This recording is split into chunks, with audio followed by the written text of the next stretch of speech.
is really taking LA by storm and really showing us how you can have vegan food but still have soulness. Can you tell me what was your inspiration to number one, go vegan, and then to enter the restaurant industry?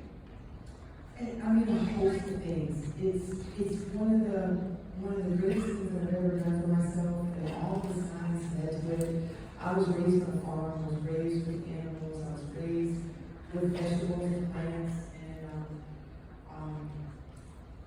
And when I decided to go vegan all the way, I've been vegan most of my life, off and on, and I started meeting 30-year vegans, black folks who have been vegan for 40 years and happy and healthy. And I was like, oh my God, you do it. You actually do it.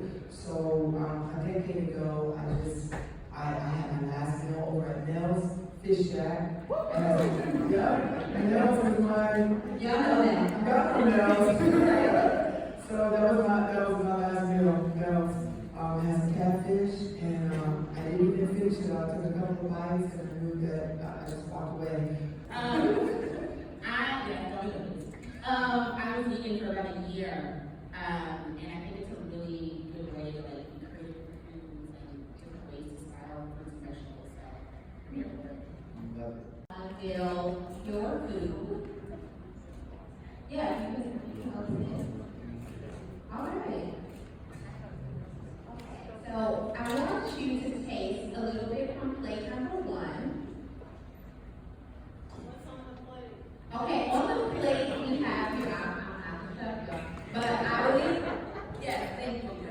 So we, some of you may know, Southern Soul LA, we're in a ghost kitchen facility at, or around the corner from USC. So 3 doors down is another soul food restaurant. He's conventional. And we do a lot of catering together because people ask for soul food and they want.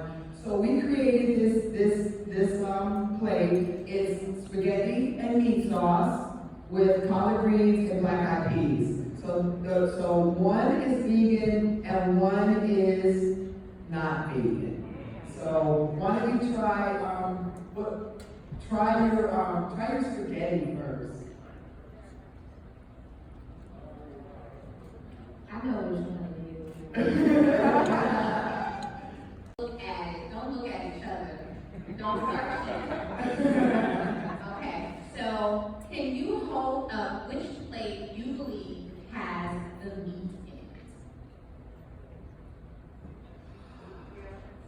Everyone held up plate number one. It appears That's my plate.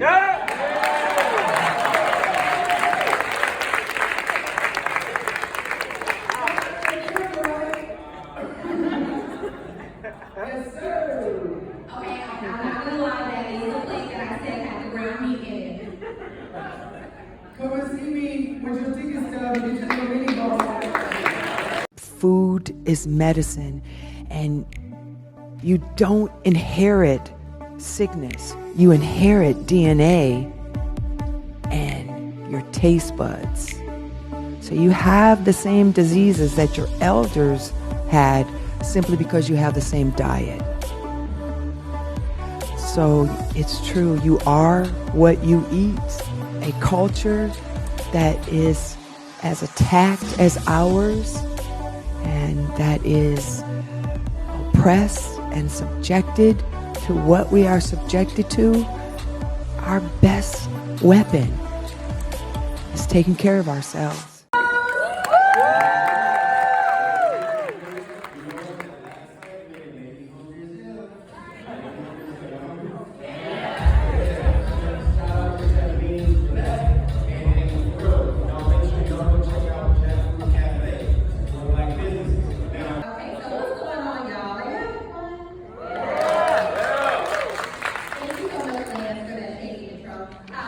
Let's bring out our next participants and our panelists to get this conversation started. We have some legends on the panel, so it's going to be a good time. Please join me in welcoming to the stage Valerie Green Amos, who is the Senior Medical Director at Optum. I am also going to welcome producer, author, and motivational speaker Devon Franklin.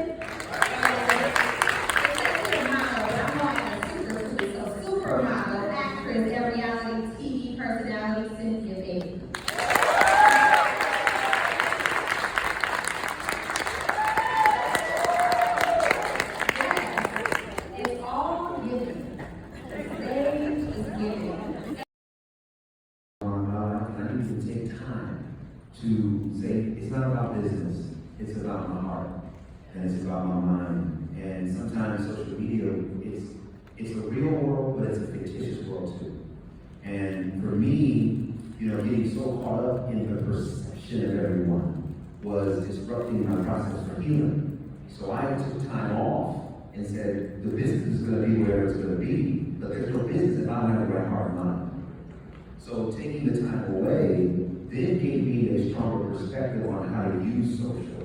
Not so much to present what I want you all to think about me, but for me to use it as a tool to translate my own transparency. And for those that connect to that, wonderful. But before going on a break, I think that social was consuming me in a way that wasn't completely healthy. And since taking the break, I'm learning how to manage it more successfully. The way that I navigate social media is kind of similar to what Devon was saying. In a lot of ways, I do believe in taking breaks, where you just have to get off. You know what I'm saying? Social media, we have to remember it's a choice. You don't have to be on there. You can log off anytime. And those breaks are valuable. I mean, it's like taking a big break. A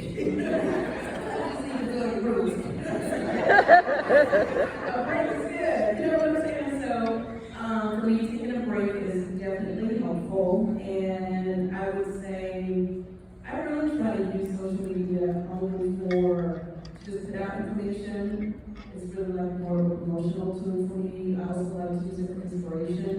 I don't honestly like to engage a lot in social media. I just want to put my little quote out there and go back to work. You know what I mean? I don't want to go back and forth about a lot. I'm not really comfortable with that. I know I am an ex-reality star, and I do have a voice, I do have an opinion about a lot of things, but I choose to pick the platforms where I actually speak about the things that are important to me, like today. And it is what it is for me. I have like 3 P's for social media, and not like keeping people down too long. Okay? Positivity, purpose, and platform.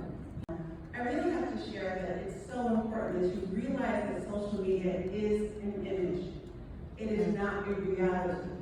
You can put out whatever you want. So there's a lot of falsehoods, unfortunately, that are spread. And as a physician who practices medicine and has been doing so for over 20 years, it's very detrimental to hear about young people in particular who've been adversely affected through bullying, through just negative imagery, and actually social isolation. As we think about what the pandemic has been over the last almost 3 years now, people have been using social media as, in some ways, their only outlet.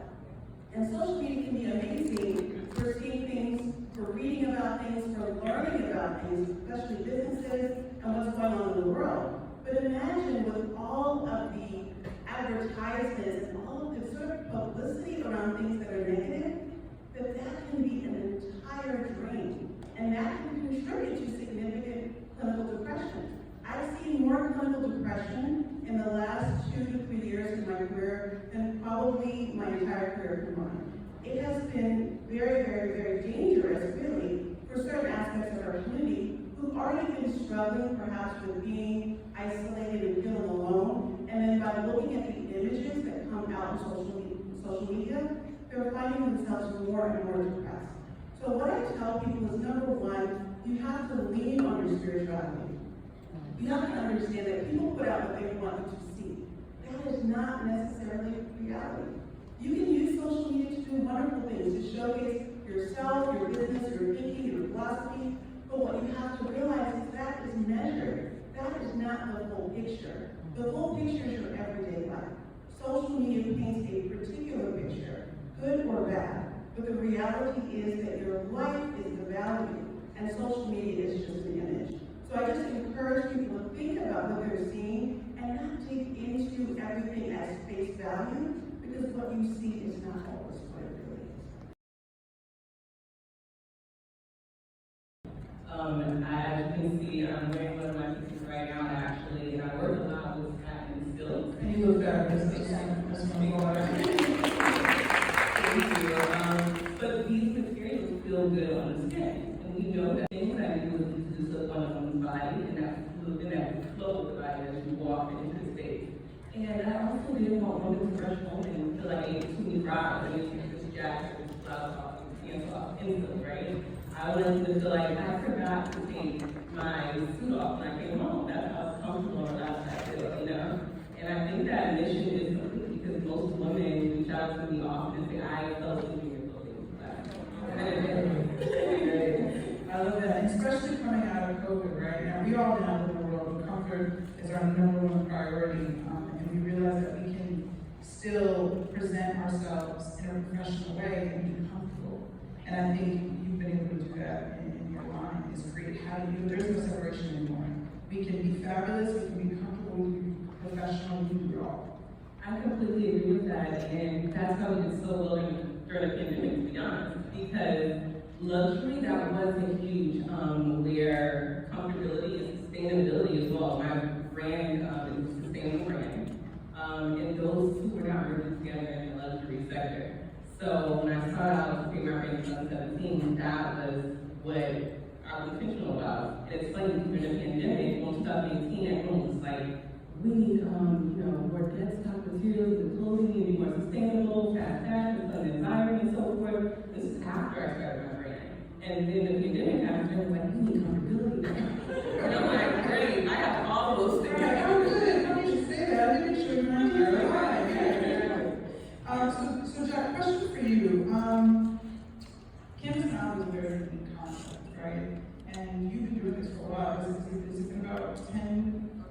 About 16 years. But it's evolved. It's evolved. Jack Worth's Gallery and the Book Art.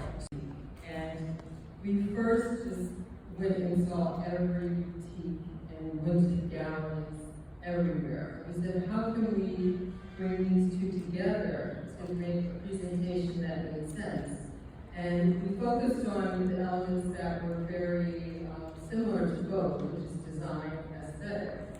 And we said, let's just figure out a way to present this. So we had to be intentional about the art, because oftentimes the art is, you see it in a restaurant, it's an afterthought, you see it someplace else, it's an afterthought.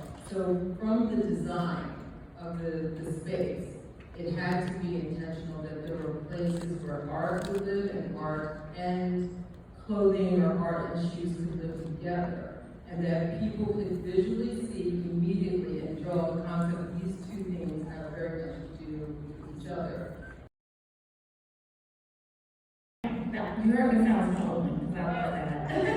So I grew up in a time where community was just so important to us. My father was an activist, my mother was just very, very busy in the church. And so strong sense of community is innate with me. And giving back is something that wake up and do it. I was always looking for opportunities to pave the way for the people behind me, the people next to me, share my experiences so that everyone's journey is not like mine. It's a little more straightforward, a little easier. So all that, plus, I'm just kidding. So I think for me, it's about not gatekeeping. So in the line of what Jamila was talking about, of making things easier for the people who are coming after us, or people who are next to us, is being able to, provide intel on how we get to the place that we want to go and help people strategize to win in their careers and win in their lives. And I think that is directly tied to what brings me joy.